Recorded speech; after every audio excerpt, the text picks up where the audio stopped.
Hi, everyone. It's so great to be here. I'm especially thrilled to be here because I'm part of a 15 in Fairness campaign that has been very active in Ontario. And of course, we've been completely inspired by what you've been able to win here in Alberta. So thank you for all the work that you've done to play a leading role in this country for setting some decent minimum standards. It's really fantastic. As what's been said, I'm the coordinator of a workers' centre in Toronto, and we have a membership of workers who are not in a union, who are working through temp agencies, who are on contract, who are part-time, who are migrant workers, who are unemployed, and who are really struggling with the kinds of jobs that we're seeing in today's labour market. And our role has been to see ourselves as part of building a really strong labour movement, and to see that workers, whether they're in a union or not, can be a strong part of that fight back. And so one of the things that we have fought for in Ontario we fought the Liberal government to do a full review of our labour laws, and so to look at the Labour Relations Act and look at the Employment Standards Act, very similar to what's happening here in Alberta. But this was obviously in a very different circumstance. So this was fought for, and we won. Workers talked about what they were facing on the ground, and the government finally realized that they couldn't ignore the precarious work anymore. And so basically they have been doing a full review of our labor legislation with a lens of looking at precarious work and how to create decent work. And so what's been happening in our province, in Ontario, has been this incredible consultation that's happened for the past 2 years. And I think when the government decided to do it, and they appointed these two very special advisors who are lawyers, very, in their field, and, I think they kind of thought that, we'll just do a little few tweaks here and there, and, just kind of change a few things, and it's not going to be that much. But obviously, we launched the 15 in Fairness campaign, and we said absolutely not. This is not going to happen. If you're going to do a review, if you're going to make sure that you're really going to tackle precarious employment, this ain't going to be no little tweaks here and there. This is going to be a comprehensive review to tackle the systemic issues that workers are facing in the labour market, and stopping them from unionizing, and stopping them from getting access to basic things like even unpaid sick days. Right now in our province, for example, 1.6 million people don't even have the job-protected right to take an unpaid day off when they're sick, just because they work in a workplace less than 50 people. And I don't know about you, I don't know if flu is different in Alberta as it is from Ontario, but a flu doesn't choose you and say, Gil, I'm going to leave you alone because you're not going to get the flu this winter because you work in a workplace less than 50. But, we're going to make sure Raphael gets it because he's fine. He works in a workplace with 100, and he has access to unpaid personal days off.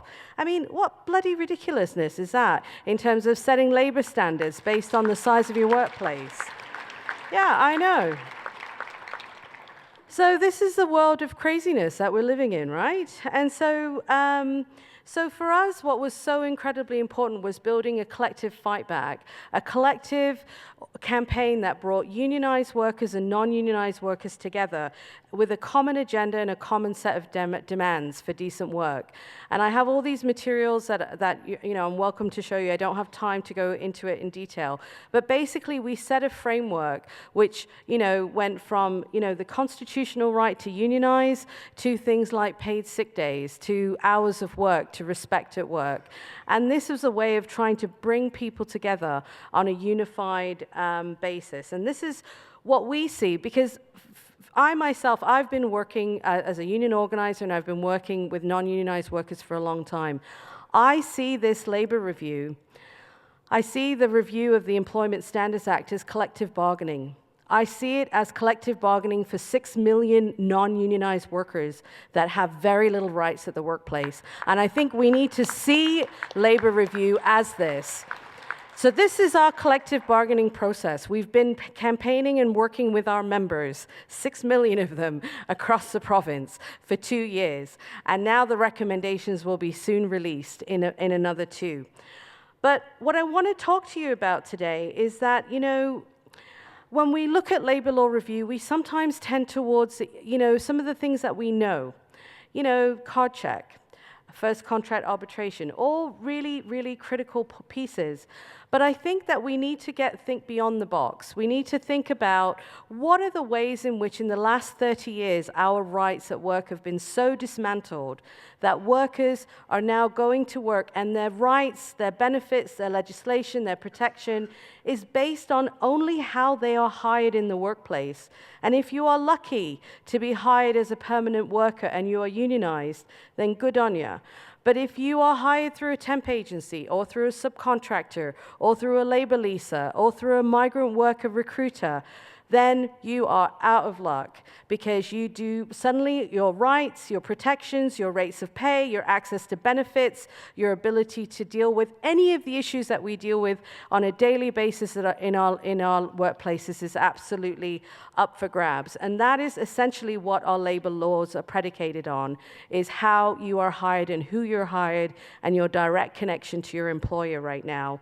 And our labor laws haven't been reviewed. In Ontario, the Labor Relations Act and the Employment Standards Act have never been reviewed together. And the last time the Employment Standards Act was reviewed was about 30 years ago. I don't know about you, but there's a lot of things that have changed in the last 30 years, right? And so I think that we need to really kind of be clear what we're fighting for. At the Workers' Action Centre, we run a hotline where workers on a daily basis are phoning us with their problems at work. I would love for them to have a union. And I would tell you that 95% of the people that call our hotline cannot unionize because of the legislative, the structural, or the power dynamics that happen in their workplaces. So you could get card checks tomorrow, and it wouldn't make a difference to any of the workers that I work with.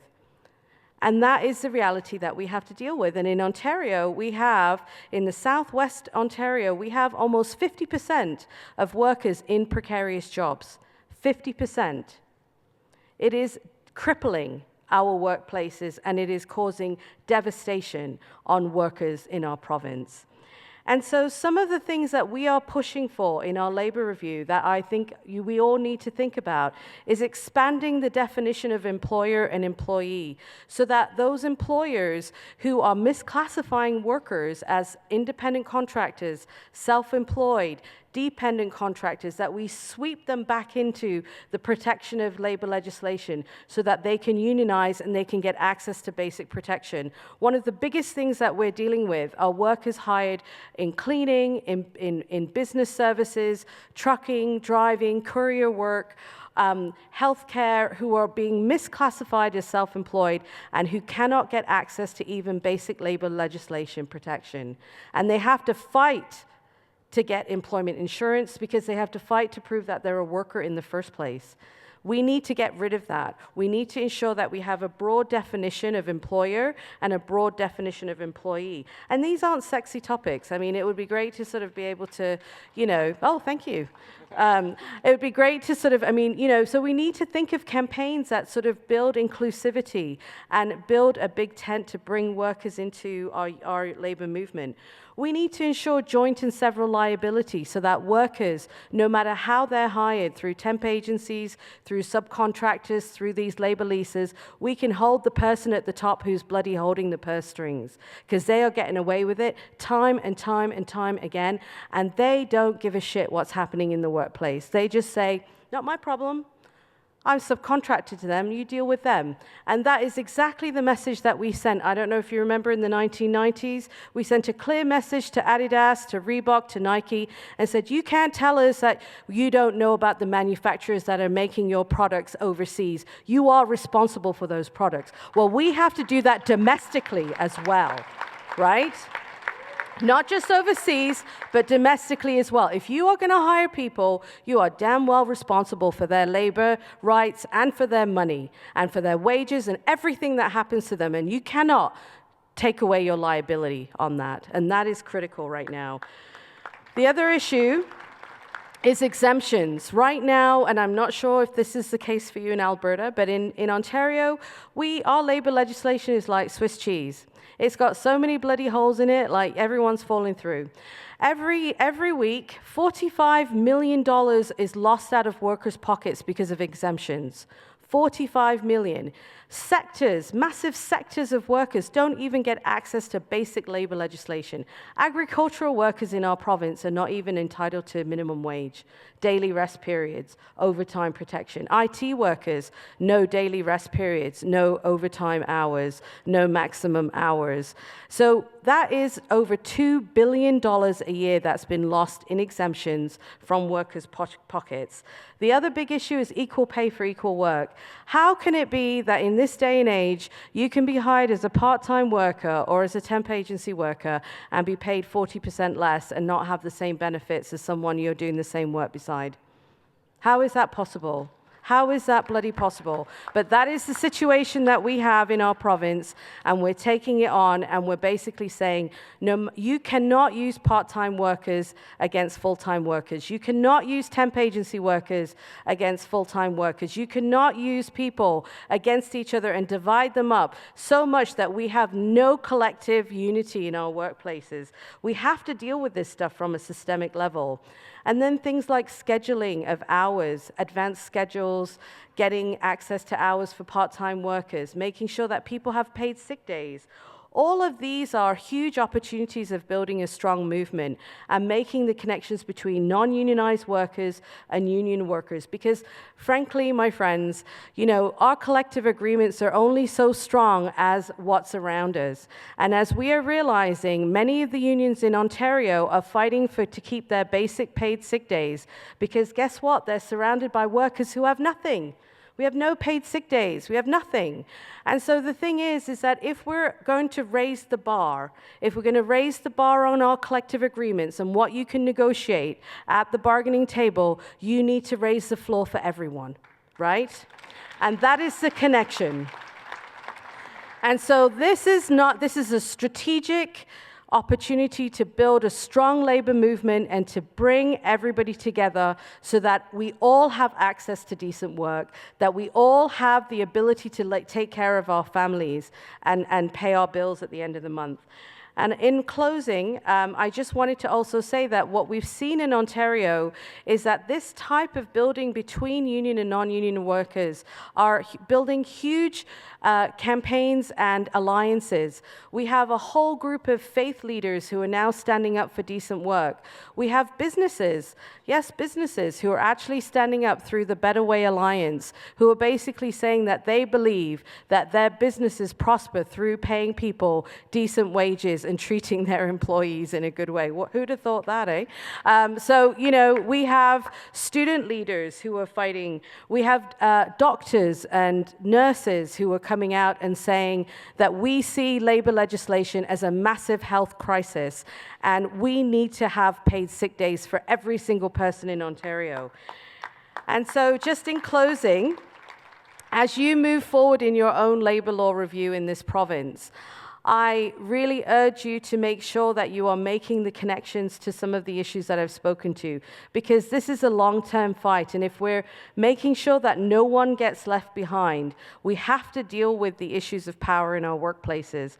And I would say that none of us want to make sure that no one is left behind, and this is the only way to do it. Thank you very much.